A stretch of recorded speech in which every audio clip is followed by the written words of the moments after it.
헝가리 현상을 이게 낯선 분이 많을 텐데 왜 이 중요한 거가 우리나라처럼 교육률이 높은 데서 모르고 있나 저도 의아한데, 헝가리에서 1900년대 초에 에트베스 경시대를 이제 연 거예요. 에트베스라는 분이 무슨 교육문화장관 정도 되는 분이에요.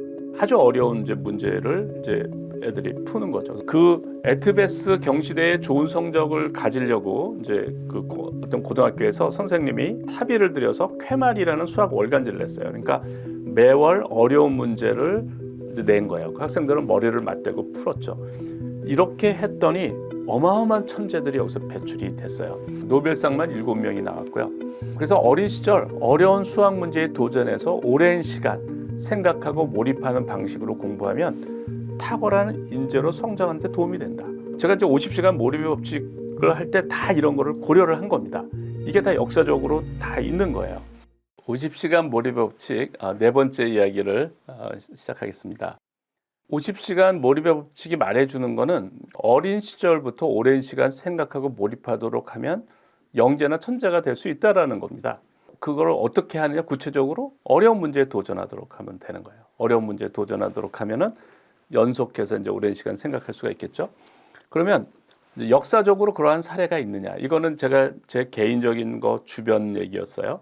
그리고 제가 이제 뭐 책에서 찾은 건데, 역사적으로 이제 이런 사례가 있느냐. 우리나라가 교육에 대한 관심이 되게 높은데 우리가 좋은 교육을 못 하고 있어요. 그거는 뭐냐면 교육을 이제 뭐 담당하는 분들, 그런 분들도 확신이 없기 때문에 그런 거예요. 교육이. 그러니까 확신이 없기 때문에 어떻게 시켜야 좋은 교육인지를 잘 모르는 거죠. 확신이 없는 상태에서 뭘 바꿀 수도 없고, 뭐 섣불리 바꿨다가 더 나빠지고, 우리의 교육개혁이라는 게 더 나빠지는 쪽으로 많이 갔거든요. 그래서 뭐가 이제 교육에서는 중요하냐면 어린 시절 이렇게 교육했더니 성인이 되어 이렇게 되었다라는 데이터와 정보가 부족하기 때문이에요. 그러니까 확신을 못 하는 거예요. 우리가 실험 같은 거는 바로 효과가 나와요. 결과가. 이렇게 했더니 성질이 올라갔다.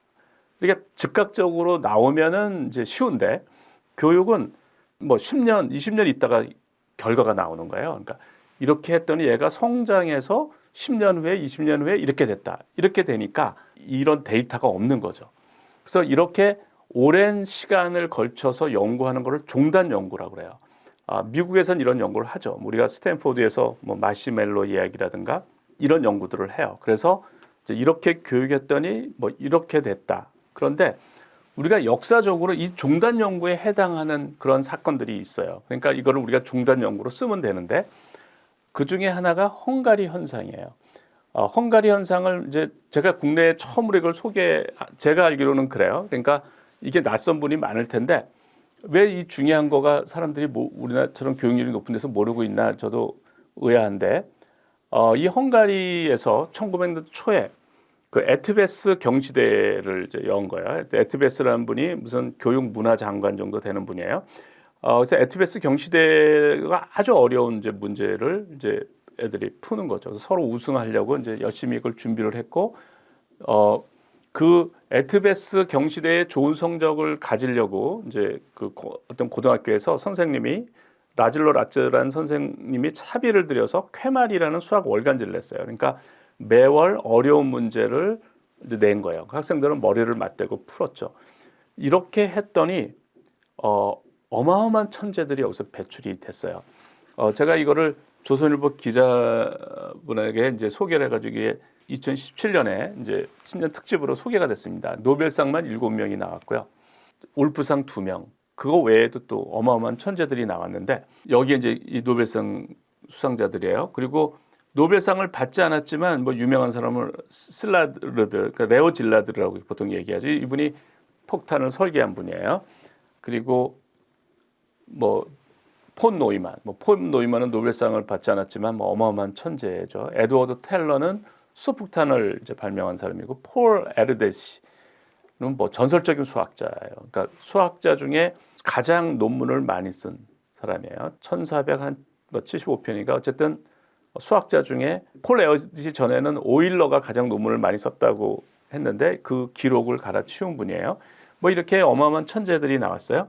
이제 이 신문 기사입니다. 칙세미아이에 따르면 당시 헝가리인들은 창의적이고 재미있는 교육을 중시했다. 대표적인 것이 헝가리 고교생들 사이에 수학붐을 일으킨 에티베스 수학경시대회다. 수학학회가 매년 고교생들을 대상으로 개최한 이 대회는 수학 문제를 통해 지식의 깊이와 창의성을 테스트했다. 다른 요인은 퀻말이라는 수학 월간지다. 당시 학생들은 퀻말 출간을 손꼽아 기다렸다가 잡지가 나오면 며칠씩 걸려 문제를 풀었다. 헝가리 현상을 연구한 항농문 서울대 교수는 고도의 몰입을 요구하는 수학 문제를 풀면서 학생들은 깊고 날카롭게 생각하는 사고력을 발달시켰다는 거예요. 이분이 이제 폴 에어댓이라는 전설적인 수학자고요.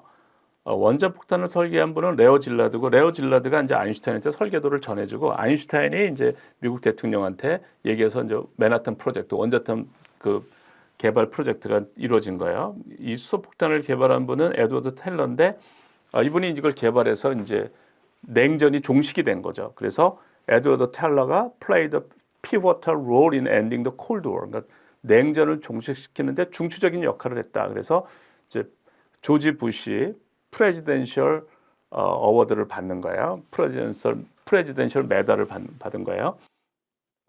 이게 유명한 그 폰 노이만이고 유진 위그너고요. 이분들의 고등학교 수학 선생님이 동일한 분이에요. 이게 칙세미아이가 쓴 창의성의 즐거움에 나오는데, 부다페스트의 루터교 학교에 다니던 미래의 노벨상 수상자들은 라츠 선생이 매월 학생들에게 내주는 문제에 의해 자극을 받았다. 이게 이제 퀻말이라고 하는 수학 월간지예요. 교내 수학 잡지에는 한 달에 한 번씩 새로운 문제들이 출제되었고, 학생들은 쉬는 시간에 머리를 맞대고 수학 문제를 풀었다. 가장 정확하게 문제를 푸는 사람들은 교사들뿐 아니라 친구들로부터 아낌없는 찬사를 받았다. 이 헝가리 현상이 이게 일종의 종단 연구죠. 굉장히 많은 사람들이 또 오랜 기간 동안 이 연구가 너무나 유명한 천재들이 많이 나와서 그냥 추적이 된 거예요. 그래서 어린 시절 어려운 수학 문제에 도전해서 오랜 시간 생각하고 몰입하는 방식으로 공부하면 탁월한 인재로 성장하는 데 도움이 된다. 제가 이제 50시간 몰입의 법칙을 할 때 다 이런 거를 고려를 한 겁니다. 이게 다 역사적으로 다 있는 거예요. 그 다음에 또 우리가 뭐 유대인 교육이 하브루타 교육이라 그래서 막 이렇게 하브루타 교육을 하면 뭐가 되는 것처럼 하는데, 사람들이 생각을 굉장히 잘못하고 있는데, 이 헝가리 현상의 주인공 대부분 유대인들이에요. 지금 제가 얘기한 사람 대부분 유대인들인데, 그러니까 유대인들이 뛰어나지만 헝가리 현상에서 훨씬 더 그 노벨상 수상자라든가 천재가 배출하는 밀도가 높은 거예요. 그러니까 이분들은 유대인이니까 다 하브루타 교육을 하고 있는 거예요. 하브루타 교육을 하는데 어려운 문제, 높은 지적 도전이 더 효과적이라는 거예요. 그러니까 하브루타 교육이 뭐 안 하는 것보다 훨씬 낫죠. 그러니까 하브루타 교육이 우리 주입식 교육보다 훨씬 나아요. 그런데 어려운 우리가 수학 문제에 도전하는 게 하브루타 교육보다 훨씬 더 효과적이다라는 것을 헝가리 현상이 말해주고 있는 거예요. 헝가리 현상 관련한 논문들이 여러 개가 있어요. 그래서 제가 한 3개를 소개하면, 스티너가 진 The Hungarian Phenomenon이라는 논문이 있어요. 또 Physics Teacher라는 저널에 1997년에 발표가 됐고요. 또 홍콩의 힝이라는 사람이 The Hungarian Phenomenon이라는 논문이 있고요. 스톡턴이라는 사람이 Education of Mathematically Talented Students in Hungary, Journal of Math Education and Teaching College, 이런 논문에 2010년에 발표를 했는데, 제가 이 첫 번째 논문, 스티너 쓴 논문을 읽다가 굉장히 재밌는 거를 발견했어요. 영어인데 제가 이제 한글 번역한 걸 읽을게요. 그러니까 이코노미스트의 전 편집자이자 존 폰 노이만의 전기 작가인 노만 맥그레이는 다음과 같이 말합니다. 20세기 초의 헝가리 교육은 1945년 이후 일본이 이를 비슷하게 모방할 때까지는 세계에서 가장 훌륭한 교육이었습니다. 이게 뭐냐면, 이제 헝가리 교육이 아주 어려운 문제를 가지고 다 풀기에 도전해서 뭐 엄청난 천재들이 나왔잖아요. 그러니까 1945년 일본이 2차 대전에서 패망을 했다고요. 패망을 하고 일본을 재건하는데 이 교육을 도입한 거예요. 그래서 일본 입시 문제가 무지무지하게 어려웠어요. 제가 이제 대학교 시험 볼 때는 본고사가 있었는데, 그때 이제 본고사는 문제가 어려워서 그냥 보통 참고서 있는 것보다 더 어려운 문제를 풀어야 돼서 일본 입시 문제를 풀었는데, 그때 이제 그런 입시 문제 중에 하나가 경향과 대책인데 이게 이제 일본 입시 문제를 그대로 번역한 거예요. 무지무지하게 어렵습니다. 이게 어려운데 예를 들어서 동경대 문제가 어렵다 그러면 이해가 가죠. 그런데 일본의 2년제 전문대 대학의 문제도 되게 어려워요. 근데 이제 왜 어렵나 봤더니 이런 식이에요. 그때 서울대 본고사는 6문제에 1시간, 그러니까 10분당 한 문제 정도 푸는 거였어요. 그런데 일본의 경우는 제가 보면 3문제 90분을 줘요. 그러니까 한 문제당 30분을 주니까 당연히 문제가 어렵죠. 근데 우리가 이제 헝가리 현상을 고려하면 난이도가 높은 수학 문제를 오랜 시간 생각해서 해결하는 방식으로 이제 학습을 한 일본 사람들이 과학 분야의 노벨상이 많잖아요. 일본의 노벨상이 최근에는 미국 다음으로 많다고요. 그러니까 영국, 독일, 불란서보다 더 많다고요. 일본도 우리랑 똑같은 주입식 교육이에요. 우리가 일본 교육을 모방한 거거든요. 그런데 창의성 교육을 시킨다는 독일, 프랑스, 영국보다 더 많은 거예요. 노벨상이. 그러니까 뭐냐면 이게 영재 교육이 되는 거예요. 그러니까 어려운 수학 문제를 푸는 거가 제가 말한 50시간 몰입의 법칙처럼 영재랑 천재를 만드는 거예요. 그게 이제 우리가 이런 일본에서 이렇게 어려운 수학 문제를 풀어가지고 일본에서 수많은 노벨상이 배출되는 것도 설명할 수가 있고요. 그러니까 주입식 교육이라도 이렇게 어려운 문제에 도전하는 방식은 괜찮다라는 거예요. 그러면은 두뇌가 발달한다. 그다음에 지금은 이제 일본이 산업 경쟁력을 잃었지만 과거 제가 이제 1980년대, 90년대 이때는 일본 산업계가 세계 최강의 경쟁력을 가졌어요. 그거가 저는 바로 이런 식으로 교육을 했기 때문이다라고 저는 믿고 있어요. 물론 이거에 대해서는 좀 더 체계적인 연구를 해야 되는데 그냥 저의 guess입니다. 추측인데 합리적인 추측인데요. 일본이 세계 최고의 경쟁력을 가졌던 것도 이러한 맥락으로 이해할 수 있는데 그러면 지금 일본이 왜 경쟁력을 잃었나? 일본이 대학 입시를 쉬운 문제로 바꿨어요. 윷돌이 교육이라고 해서. 그러면서 저는 일본이 경쟁력을 잃었다고 생각을 해요. 근데 이렇게 이제 일본이 경쟁력을 잃었는데 이거를 누가 비평을 하냐면 노벨상 받은 분들이 비평을 해요. 이게 2008년에 노벨상 수상자들이 일본 평준화 교육을 비판했는데 대학들이 쉬운 문제만 내 생각하지 않은 인간 만든다는 거예요. 그래서 올해 노벨 물리학상 수상자로 선정된 일본 최고의 석학 2명이 일본 대학 입시 시험 수준과 고교 교과서 수준이 너무 낮아 사고력과 독서력이 없는 사람만 만들어내고 있다고 공개 비판했다. 마스카와 도시대 교토산업대 교수는 10일 문무과학성 장관과 과학기술성 장관을 만난 자리에서 대학들이 학생 선발 시험에서 깊이 생각할 필요 없는 쉬운 문제만 내고 있다면서 이렇게 해서는 생각하지 않는 인간을 만들어낼 뿐이라고 일본 교육 현실을 강하게 비판했다. 마스카와 교수는 이것은 교육 오염이라고까지 말하고 학부모들에 대해서도 교육에 열심인 것이 아니라 교육 결과에만 열심이라고 비판했다. 이게 기사에 실렸어요. 그래서 이런 노벨상 수상자들의 비평 때문이었는지 일본이 다시 바꿨습니다. 일본 그 본고사가 부활됐어요. 그래서 문제가 다시 어려워요. 이게 오르비에서 제가 찾은 2021년 도쿄대 본고사 수학 문제인데요. 6문제에 150분을 줘요. 6문제. 한 문제당 25분을 주는 거예요. 저는 이 대학 입시 학생 선발 기준이 학생들의 공부 방식을 바꾼다고 생각하는데 이건 엔트로피 법칙 같은 거예요. 선발 기준이 학생들의 공부 방식을 바꾸고 그것이 국가 경쟁력과 연결이 돼요. 그런데 지금 우리나라 수능 시험은 100분에 33문제를 푸니까 한 문제당 3분 공부를 하니까 그게 애들이 생각하는 시간이에요. 그러니까 3분 만에 안 풀리면은 해답을 보는 거예요. 기껏 해봤자 5분 생각하는 거예요. 그러니까 전 국민이 그렇게 되는 거고. 근데 이제 일본이 또 이제 뭘 해서 본고사는 현재 일본이 바꾼 거예요. 150분에 6문제. 그러니까 한 문제당 25분을 생각을 하는 거죠. 그러니까 이제 평소에 생각을 좀 더 많이 하면 몇 시간이고 생각하는 거예요. 제가 이런 식으로 공부하는 거가 엄청난 문제 해결력과 창의성을 발달시킨다고 그랬죠. 이거는 제가 이공계에 관련된 거를 주로 제가 이제 이공계니까 이쪽 교육을 좀 더 제가 잘 알고 있고요. 인문계 분야에서 또 이러한 이제 영재 교육이 있어요. 그 역시 이제 뭐냐면 지적인 도전을 한 건데 이공계 분야에서 가장 성공적인 교육이 헝가리 현상이고요. 그다음에 일본이 그걸 전국적으로 했었다 한동안. 그러다가 쉬운 문제로 윷돌이 교육으로 바뀌었다가 그 실패를 인정하고 다시 지금 이제 어려운 문제로 갔다는 거고요. 인문계 분야에서는 그 존 스타트 밀의 아버지가 존 스타트 밀을 학교를 안 보내고 아버지가 교육을 했는데 그 교육이 이제까지 가장 성공적인 영재 교육이라고 알려져 있어요. 그래서 존 스타트 밀의 자서전에 아버지가 나를 어떻게 교육했느냐에 대해서 쓰여 있는데 그거 일부를 제가 소개를 하면 내가 받은 교육은 주입식 교육이 아니었다. 그러니까 그 당시 영국에서도 학교에서는 주입식 교육을 시켰던 것 같아요. 아버지는 어떤 일이든 생각해서 발견할 수 있는 것은 나 혼자 힘으로 발견하려고 온갖 힘을 다하기까지는 절대로 미리 말해주지 않았다. 그러니까 제가 수학 문제를 답을 끝까지 포기하지 않고 한 거랑 그게 똑같이 인문학에서 한 거예요. 그러니까 이해가 안 가는데 아버지는 어떤 일이든 생각해서 발견할 수 있는 것은 나 혼자 힘으로 발견하려고 온갖 힘을 다하기까지는 절대로 미리 말해주지 않았다. 이런 식으로 교육을 한 거예요. 이렇게 교육하면 정말 이렇게 영재가 되고 할까? 이거를 믿은 분이 시카고 대학의 허친스 총장이에요. 그래서 이걸 시카고 플랜이라고 그러는데 1929년에 허친스가 30세에 이제 총장으로 취임해서 22년을 재임해서 시카고 대학을 오늘의 명문으로 바꿨어요.